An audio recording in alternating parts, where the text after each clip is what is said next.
Assalamu alaikum wa rahmatullahi ta'ala wa barakatuhu.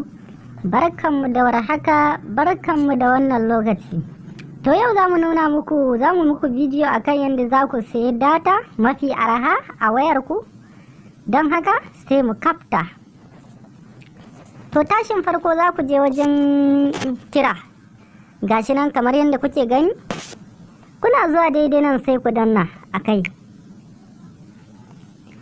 Yana buɗe muku kamar haka, sai ku zo ku rubuta star 141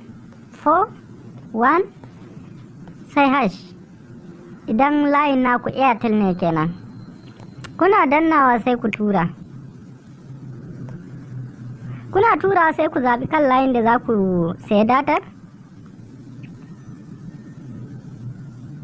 Yana buɗe muku kamar haka sai ku zo nan wurin rubutun nan, shikenan sai ku danna, sai ku zaɓi number 2. Gahi na ya nuna muna zaɓi, sai mu zaɓi number 2 sai mu sending. Muna zaɓar number 2 mu sending zai nuna muna kamar haka.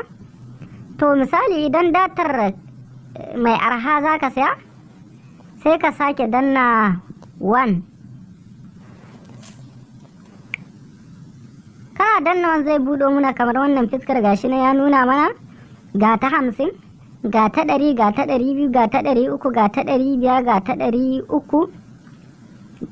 ga ta 500. To idan wangib muke so mu saya fa akan farashi mai sauki, misali yanzu zan sayi wangib 200 ne da ni, amma ina so kuma in sayi wangib.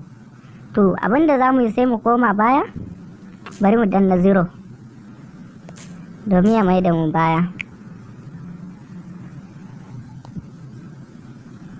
Muna komawa baya kamar haka sai mu danna number 1.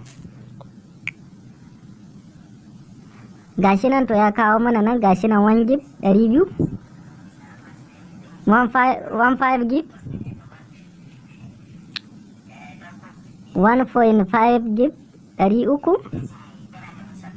35 gig 1000. Gashi nan to sai mu zaɓi nambar da muke so a take za su sayar mana. To da fatan dai mun ji daɗin wannan bidiyo namu.